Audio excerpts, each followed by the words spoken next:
फिलिस्तीन के लोगों की तरह जम्मू और कश्मीर के लोगों ने अपनी स्वतंत्रता और आत्मनिर्णय के अधिकार के लिए 1 सदी तक संघर्ष किया है। Similarly, like the people of Palestine, the people of Jammu and Kashmir too have struggled for a century for their freedom and right to self-determination. Instead of moving towards peace, India has resiled from its commitments to implement the Security Council resolutions on Jammu and Kashmir. United nation में फिर एक बार पाकिस्तानी प्रधानमंत्री शहबाज शरीफ ने कश्मीर राग अलापा। यह पहली बार नहीं है जब पाकिस्तान ने अंतर्राष्ट्रीय मंच पर जम्मू कश्मीर को लेकर घड़ियाली आंसू बहाए हों, और हर बार की तरह ही यूएनजीए में राइट ऑफ रिप्लाई के दौरान भारत ने उसको उसी की करतूत याद दिलाते हुए उसके विश्व में शांति और मानवाधिकारों पर करारा पाठ भी पढ़ाया है। ठीक ऐसा ही कुछ एक बार फिर देखने को मिला है।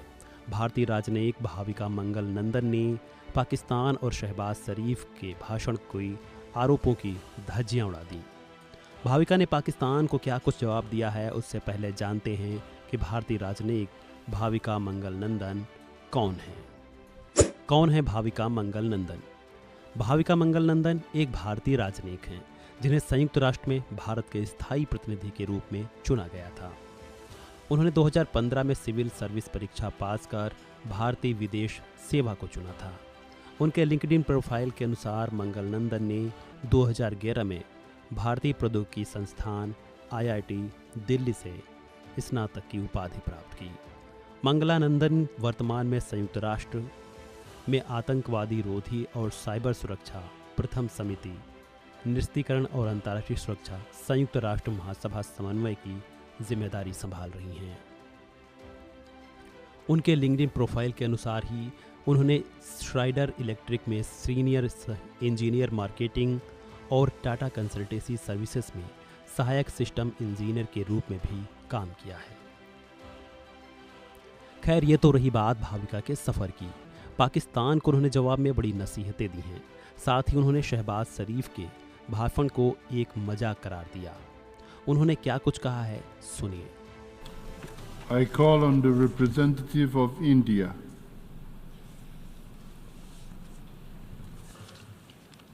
Mr. President, this assembly regrettably witnessed a travesty this morning.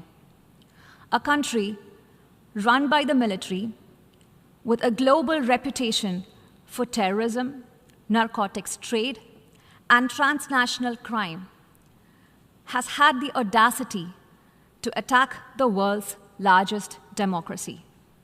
I speak about the reference to India in the speech of the Pakistani Prime Minister. As the world knows, Pakistan has long employed cross-border terrorism as a weapon against its neighbors. It has attacked our parliament, our financial capital Mumbai, marketplaces, and pilgrimage routes. The list is long. For such a country to speak about violence anywhere is hypocrisy at its worst.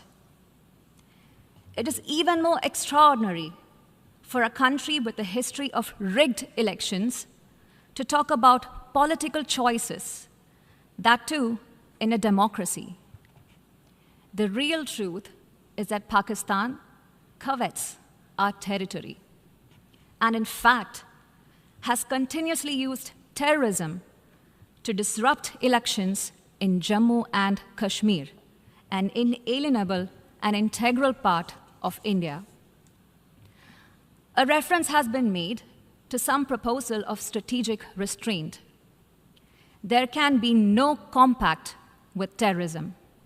In fact, Pakistan should realize that cross-border terrorism against India will inevitably invite consequences.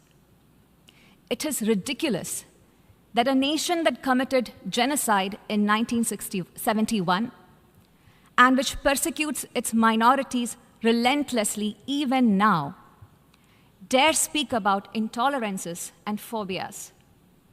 The world can see for itself what Pakistan really is.